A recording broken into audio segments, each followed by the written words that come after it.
First thing that I want to talk about, though, is dissecting the Wordle business. Listen, I know if you're on social media, you're probably sick and tired of seeing all the Wordle posts. That's what I want to talk about. Okay, great. Because this is perfect because I know nothing about that. About Wordle. I mean, I have a sense of what it is. Of course. But just hearing primarily about it being acquired and some stuff going on, but I don't. So I'm very interested to learn about this. Yeah, it's a fascinating business model. And I think there's something to learn from this for all of us in different ways, perhaps. So to call it a business model is both completely accurate and also a little bit of a stretch. But bear with me on this because I really think that there is a model here. So Wordle, you're right. It's a game where you guess a word of the day, and everybody in the world gets the same word of the day.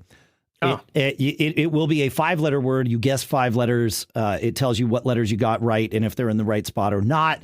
And you have 6 chances to get it right. That's all you need to know about Wordle. And it's an app? No, it's a web-based thing, right? No. It is web-based. Correct. Yeah. Yeah. Okay. That's part of the model here, by the way. Yeah. Yeah. Okay. So that's all it is. And you either succeed or you fail. And when you fail, you can share your results. That's what it is today. What it started as was developer, this guy named Josh Wardle, W-A-R-D-L-E, hence the name, right? Yep. His wife liked playing word games. I think the New York Times has a couple of word games before they bought Wordle, but they did buy Wordle. They had some others she liked playing. He's a developer. And as his wife said in an interview that coincidentally was done in the New York Times, Josh's love language is creating things for her, writing little apps and things like that for her. And so this had a target audience of 1, and it was Josh's wife. That's cool. And now she is a huge part of why this game is a success, because he built this game. And the gist of it sounds like it was basically the same all the way through. Like the fundamental of the game never changed, right? He conceived of this 5-letter word thing, and that was that. He started with a Scrabble dictionary of 5-letter words because you have to start with something. And it had like maybe 6,000 words in it, let's say. His wife, so then he sets up this little engine. He built it in JavaScript, which I want to talk about in a minute because that's part of the model. And, and he said, here, my dear, my love. It's a gift. Play this. Right. Here you go. Yeah. Okay. And she came back and she's like, this is stupid.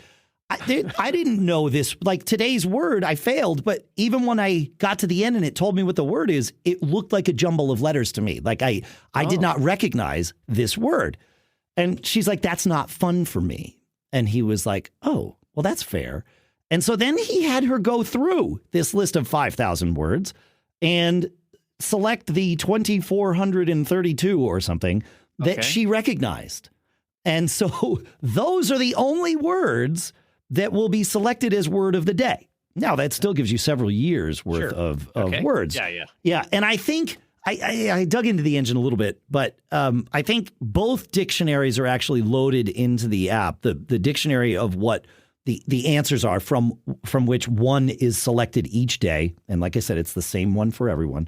And then also, I think that 6,000 word dictionary is in there as the permitted guesses dictionary, right? So you can guess a word that would never be the word of the day, but you have to guess 5-letter words. You can't just put A, B, C, D, E, F, right? A, B, C, D, E, no F.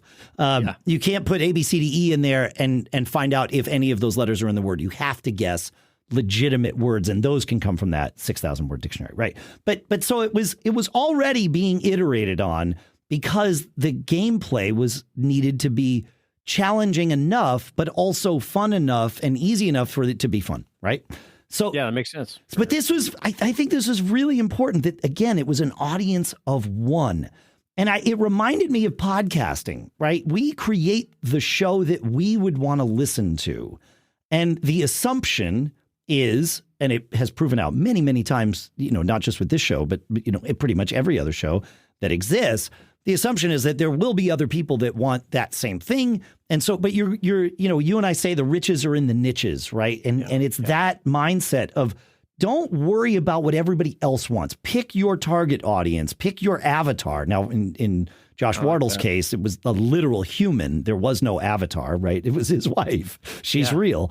But, you know, pick that one person and build it for that. And that one person might be you, might be your wife, or it might be this fictitious person or a friend that you haven't talked to in 20 years, but this is the person you want to impress, right? They say when you're writing, prose or an article, a news article or something, that you should have one single person in mind to whom you are addressing this. Your primary customer. Your primary customer. Exactly. And it turns out that if you follow Twitter, there are about 350,000 people per day that post their Wordle results on Twitter. So there are more than one person like his wife that wants this game and wants to play it. And so he wrote this, right? And he wrote it. It's important to know that this is not the first piece of software for the web that he has written. He is a software engineer. He is technically a solopreneur. He created this thing and then sold it. So that, that makes you a business owner. Yeah. But he's an employee.